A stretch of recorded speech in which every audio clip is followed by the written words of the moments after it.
You're listening to Partnernomics Podcast, where we discuss the art and science of developing successful strategic partnerships. To learn more about the suite of Partnernomics solutions, visit partnernomics.com.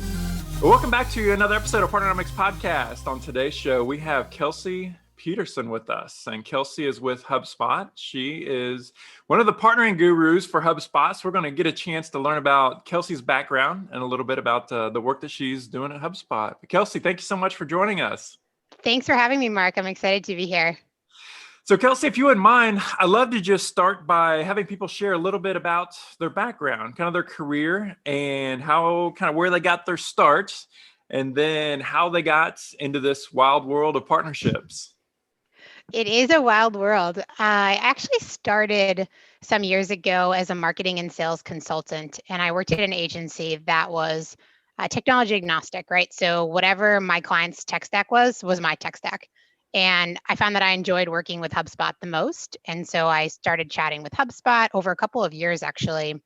Eventually came over to HubSpot to work in our customer success organization. I worked with our strategic accounts, spent a couple years there, and then really found that what I enjoyed most was that partnership aspect and those deep relationships. And now I'm on our strategic partnership team at HubSpot. So were you a client of HubSpot, or how did you get to know about HubSpot? So my clients used HubSpot. So I myself did not. I actually was sort of working just on behalf of the agency. And so I worked in HubSpot. I worked in some of our competitors and found that the usability of HubSpot was what interested me the most, what you were able to accomplish with the software. And that's when I started those conversations. And eventually, it was actually about 2 years later, came to join HubSpot. Yeah, so we're clients. We're clients of HubSpot and have been for quite a few years. It's an amazing tool. I can't imagine trying to do the things that HubSpot does for us. I can't imagine trying to do those things manually. But for those people that might not be familiar with what HubSpot is, could you share a little bit about your solution? Yeah, definitely. So first of all, very excited to hear that you are a client of HubSpot. We have over 95,000 paying customers at HubSpot. And really what we are is, at its core, we are a CRM. So we help small, medium, large organizations grow better through our CRM. And then built on top of that, we have marketing, sales, service, and CMS hubs. So it's really, it's prescriptive for what the client is going to be trying to accomplish. And because we have these different hubs, and then of course our larger app ecosystem, we grow with our clients and our customers. Okay. So you're in partnering at HubSpot. What does that mean? What kind of partnerships do you work in? And what are some of the things that you do on a day-to-day basis? Yeah, so we have a lot of partnerships within HubSpot, as you can imagine. So we have our app ecosystem. We have 600 integrations that live within there. Then we have our business development strategic partnership org, and that's where I work. These are really like a handful of partners whom we have exceptional relationships with. They tend to be larger companies, and we tend to have deep integrations and really meaningful go-to-market initiatives with these folks. And then we have other partner orgs within HubSpot, our corporate development. We have a HubSpot for Startups program that provides discounting for startup organizations, and then our ventures arm as well. So there's a wide breadth of partnership orgs within HubSpot. So it sounds like there's relationships on probably even like the marketing, branding side, just to kind of help continue to get the name HubSpot out there globally. And then there's definitely some technology partnerships where HubSpot integrates with other solutions, and we take advantage of a lot of those integrations as well. And then there's more like sales-oriented relationships where you guys go to market with some of your other partners, just to help get deeper into those accounts, or to leverage those relationships that have been set up before you as a way for HubSpot to get additional clients. Is that accurate? Definitely. And the last piece that you kind of touched upon is we have a huge agency partner organization. And so we really rely a lot on our agencies. They help our customers grow better. They service these accounts so that they're seeing the most meaningful value out of HubSpot as well. So there is definitely a lot to the partnership org. Yeah. It just seems that with the proliferation of technology, all of these cool apps that are out there, integrations, interoperability, there's just so many different opportunities to partner and to grow. But I'm interested to know, just from your seat at HubSpot, what are some of the different opportunities that you see before you? I mean, with your team and some of the things that you guys are executing against to continue to grow the company. Yeah, so I think there are a lot of opportunities at hand for us. HubSpot has really shifted from being, we originated as an app. We were a marketing app. That was HubSpot's first story. And then we kind of evolved into, well, hold on, actually, we're a suite. We have marketing and we have sales, and then we added service and now the CMS for websites. And now we position ourselves really as a platform. And so HubSpot, the core CRM, can live at the center. And then depending on whatever is the right fit for our customer, for their tech stack, we want to have that accessibility so that they can have an integration that makes sense for them. So that for us is why we've put so much focus on our app ecosystem, and we've over doubled in size in the last year, going to 600 integrations, because we recognize that a lot of these, specifically medium-sized companies, have a lot they need to accomplish, and we want to make sure to accommodate for that. That's a huge opportunity for us. So I remember years ago, whenever we first got on with HubSpot, it was inbound marketing was the thing, and an inbound marketing engine.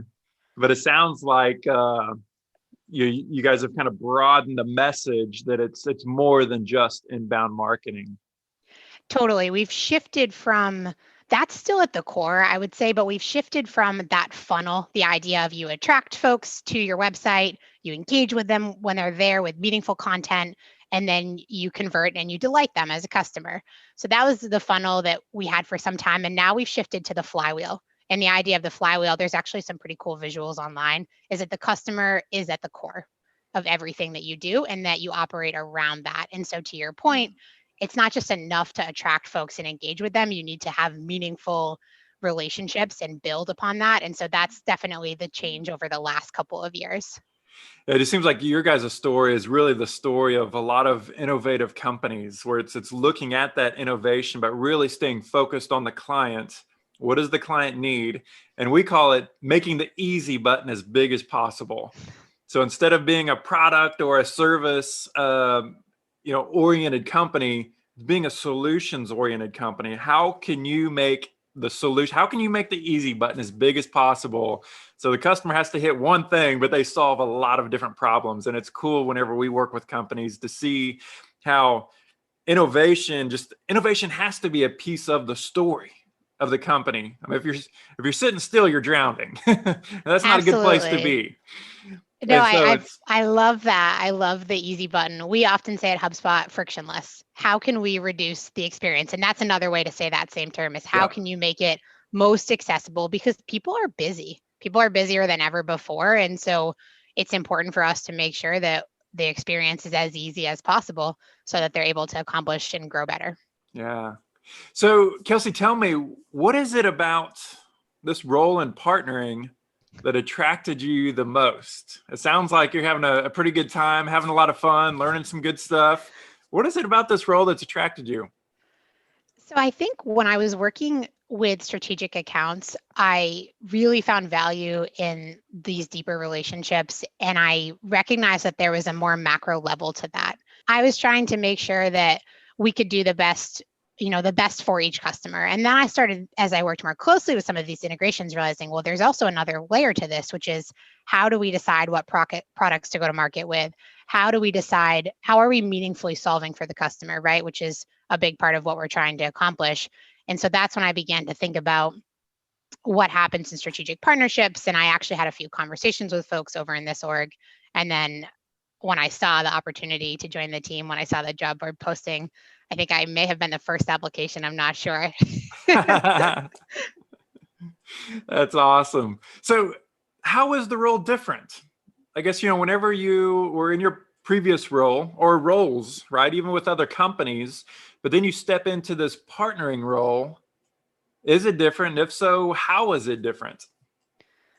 That's a good question. I think the biggest similarity across my last several roles has been keeping the focus on the customer and the goal and the why. And that's been really consistent across when I was a consultant, when I worked with customers and strategic accounts, certainly in the partnership space. I think it can be easy to be distracted by, oh, what if we did this? And what if we had a webinar for that? And that's well and good. But the question is always, okay, well, hold on, what are we trying to accomplish? And that needs to tie back to the customer experience. And so I think that's probably the biggest similarity across the last 8-10 years or so. I would say in the strategic partnership org, it's really interesting because we are continuing to evolve and test and iterate and grow these partnerships. We're able to produce new functionality, right? So we just launched something with Google Ads, offline conversion tracking, and that was something that we didn't have before. We recognized a need and we were able to solve for that. So that's where it's a little bit cooler to be able to have that direct impact. Yeah, that's so awesome. I'm going to make sure and really stay in touch with you so you can give me a heads up on all the cool functionality that's coming, all the new integrations. The inside scoop for sure. Yeah, getting the inside scoop here. Kelsey, tell me about what's something that you've done throughout your career that's been a really cool win in this partnering space, maybe a new partner that you found or a cool integration that just really opened up a lot of doors. Yeah, we just actually, this is incredibly timely. We launched an integration with QuickBooks.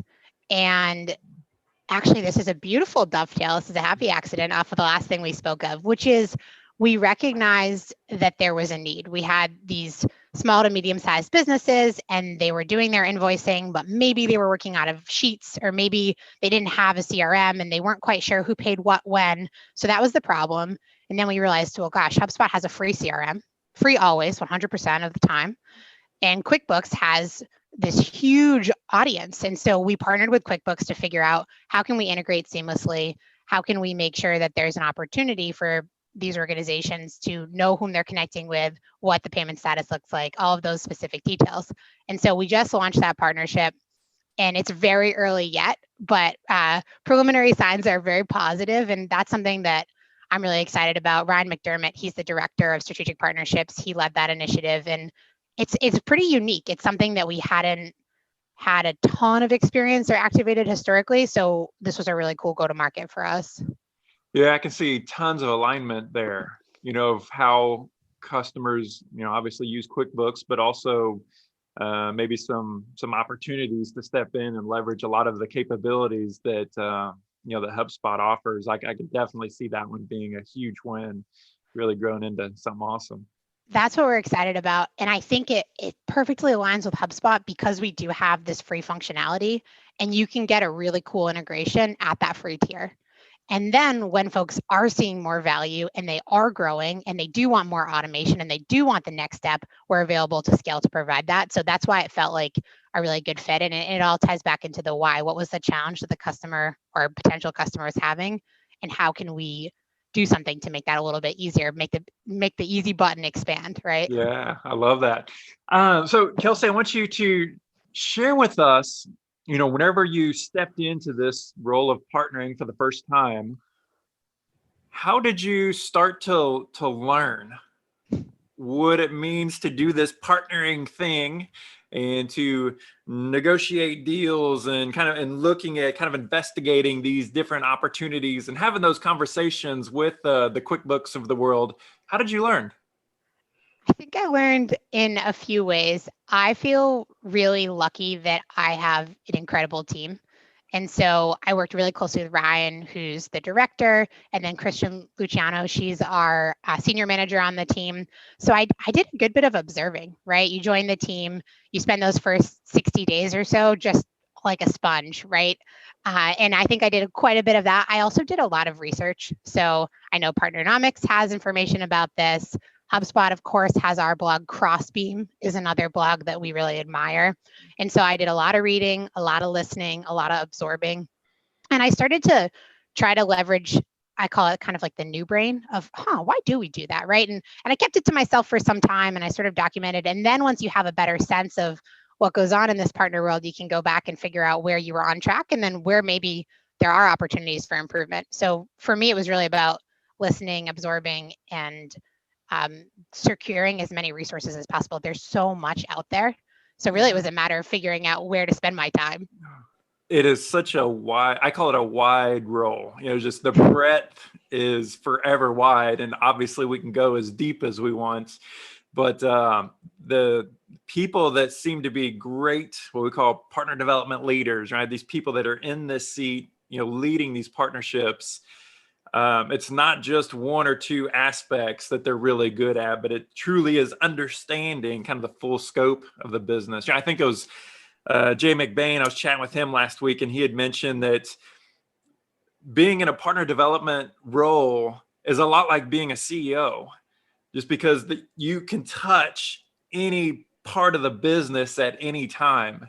And it really takes a certain mindset to be successful in that role, to like it, to enjoy it, to love it, but then also to thrive in that sort of role. I'd like for you to chat a little bit, Kelsey, about, like long-term relationships, right? So I tried to kind of segment partnering between very transactional, kind of short-term, relationships that we have, but truly in this world of strategic partnering, that's more of what I call the other end of the continuum, where we're building these long-term relationships and kind of seeing this vision of putting something together that's going to create a lot of value for people. What are your thoughts or recommendations, your approach whenever it comes to building that long-term relationship? Yeah, I think the biggest piece is ensuring that you are clear on the why, which I know I've said before, but I would say once a day, I ask myself, okay, peel everything back. Why is this happening? Why are we doing this? What is the goal? So when you're clear on the why, it kind of is a pillar that you and your partner can go back to and recognize what the focal point is. And I would say we're fortunate in the strategic partner space because we're able to work with our partners closely, right? So you start to know that so-and-so has a son who has a t-ball game. There is that piece of it that it starts to feel like if it's friendly, right? There's something really special to that. And I think when you have that goodwill and you have sort of the pillar that you're focusing on together, that mutual goal, it makes it easier to have the open dialogue and the accountability conversations, because those are also all coming from a place of trying to accomplish this mutual goal. And from that lens, I think those conversations come more naturally. At the end of the day, it's all about people, right? It's about people Yeah. And it's about relationships. We say businesses, companies don't do business with companies, people do business with people, and people form these relationships and execute these partnerships, but it all comes down to people and relationships and those, building that. Kelsey, what is one of the most, I guess, misunderstood parts of partnering that you have seen so far in your career? I think that I'll take ownership of this. I had a misconception that the tricky part would be navigating the relationship externally. But what I found is that there's actually so much alignment that needs to happen internally that gets a little bit glossed over. And especially HubSpot has 4,000 employees, close to that at this point. And so there are so many moving parts, right? And if you're trying to produce an integration or go to market, you need product and engineering, you want marketing and sales alignment. Of course, you need finance and legal. There's so much buy-in that's happening across. And so I think that's something that I maybe wasn't quite as expecting. But what's valuable is, again, when you're internal, you are really focused on, as long as you can get everybody clear on the goal, you are typically able to move the needle there. But that was something that I think surprised me about greater partnerships, because they're so often thought of as you and the other team. And there's also the you as a part of your greater org. Yeah. I think you hit the nail on the head. As companies continue to get larger, bigger, there's just more players, more initiatives, and we just become more complicated as an organization as we bring on more and more people as we grow. But it is job one, to your point, job one is getting alignment internally, right? Getting everybody on the same page. Here's what we're trying to do. Here's how we're going to do it. Here's what success looks like. This is the finish line that we're driving towards. And it's amazing how many companies we work with that hop over the fence, start doing this partnering thing, but they don't have a clear picture of what winning looks like internally. And so that is absolutely job one. So that's awesome that that you made that observation, because it is so critical. Absolutely Yeah, critical. definitely. What is the most rewarding part that you've found being in this partnering role so far? I would say that solving for the customers has been what I personally have enjoyed most. And so really securing these relationships and promoting these partnerships that complement HubSpot and ultimately help our customers to grow better has been, I think, part of what most attracted to me to the role. And in the role is what I'm finding certainly to be true. So I would say that is probably the biggest piece is HubSpot. No company, no software can be everything for everyone. And through our partnerships, we're unlocking so much value for our customers. And that's something that I've really enjoyed, especially having taken so many years on the customer side and knowing their experience. It's really rewarding to be on this side of it. Yeah. So I want to ask you this, what kind of advice would you give to a young professional that is thinking that this partnering thing sounds really fun? So they want to go down this path. What kind of advice would you give to him or her to help get them down this path? I think that the education piece is huge. And so what I've found is that almost everybody in the partnership org, anybody I connect with, it's not the case that they majored in partnerships in college, right? There is plenty of opportunity. I, for example, majored in philosophy and Spanish, right? So it's the case that I think pursue what you want academically and then really set yourself up to be learning and growing. And so back to, your resources and HubSpot and Crossbeam and so much of what's out there is really like actively listening, having conversations when the opportunity presents themselves. If you can connect with a mentor. I don't have one designated mentor, but there are several people from whom I've secured pretty incredible advice over the years. And so I think like that is an opportunity that always having the conversation. And that's also very much the BD mindset anyway. So it'll serve you well shifting into this part of the business. Yeah. Well, Kelsey, you mentioned having a mentor or having multiple mentors, or at least people that you take advice from. I want to ask you, what's some of the best advice that you have received from people that are in kind of this mentoring role to you? I think especially some years ago, the best advice I received was around combating the imposter syndrome. So for anybody listening who maybe isn't familiar, the imposter syndrome is that kind of self-doubt, right? Oftentimes when you're new in a role, it's sort of the who am I to be doing X? And I think it's pretty natural. And I actually think a little dose of it is healthy. So I'm not here to say we shouldn't be second guessing ourselves or we shouldn't be thinking critically and analytically, but I had a colleague once who said that she worded the imposter syndrome differently. She said it's you don't feel how you imagined somebody in that role felt. And that was an interesting perspective because you might look at somebody who's a CEO or an SVP and imagine how they feel. And I bet when you're in that role, you realize, oh gosh, actually, I still have questions and I'm still not sure. And I think that dismantling that is really important. And I would say definitely for people shifting their careers or newly moving into the partnership space, that was something that was really helpful for me to hear. Yeah. I think this partnering role, as we had talked about before, it's so wide. It can touch any part of the business. So I would say if somebody is of the mindset that they have to have all the answers in order to be comfortable, the partnering role is probably not the right role for them.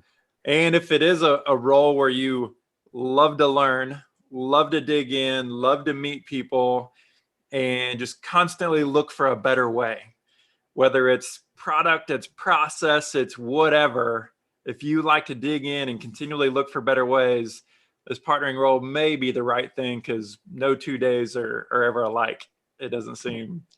I totally agree. And I think that some of what we do can feel really opaque at first because it's the first time. It can be the first time that you've tried to accomplish a certain goal or build a certain partnership, and getting comfortable navigating the gray or I have heard getting comfortable being uncomfortable is important. And I think that definitely serves you well. And then also being comfortable tossing out some work. I definitely, in my early part of my career, if I spent some time to something, I felt an attachment to it. In partnerships, it necessitates that you are willing to say, hey, that worked at that time, and we've evolved and we recognize X iteration needs to happen next. Yeah.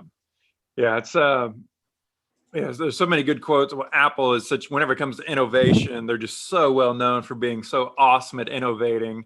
And there's quotes where for every good idea, or for every great idea they say yes to, it's 1,000 good ideas that they have to say no to. And even if we think there's a product, there's an initiative, there's something that can be profitable, just because it can be profitable doesn't mean that we do it. Just because we have to keep our why, the company itself. Why do we exist? What are we trying to do? And there's only so many resources and only so many hours in a day. So the importance of staying focused there. Kelsey, one last question before we let you go. I want to kind of dig back into the resource side or the education side. Are there any books that you've maybe read recently, or maybe some, I don't know, podcasts or just different resources that you've come across just as a professional that have been intriguing to you, that you found some value out of, that you'd like to share? Sure. So I think I'll share this more broadly outside of the partnership space, because I've listened, and there's definitely some partnership resources. I've already referenced a few. When you mentioned Apple, it made me think of Bob Iger, and I think it's called The Ride of My Life, and he was the Disney CEO. Really great book, understanding his perspective. It actually does tie into partnerships. There's a piece around, I hope I'm not perpetuating misinformation, but there's a piece around, there was like an alligator incident and the accident with a small child, and how he managed that and didn't look for the legal actions, and he immediately did what he knew to be right. And I think that a big part of that is being true to who you are. And I found his book really, really interesting. I actually read it a bit ago. I might circle back on it now that I'm talking about it. And then I would say Brene Brown actually has a podcast, and she talks about the FFT. I'll let you guesstimate on the first F. The next two are first time. And it's a nice mantra of remembering that things innately will go awry when you're having a first go at something, and that's okay. So that came at it was a well-timed podcast not too long ago for me. So those are two that are top of mind, I would say. Awesome.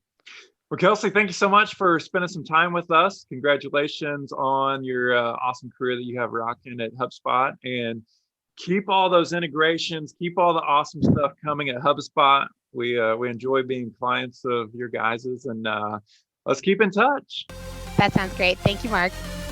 Partnernomics Podcast is brought to you by Partnernomics. Learn how to leverage the power of partnership. To listen to more episodes of Partnernomics Podcast, visit partnernomics.com.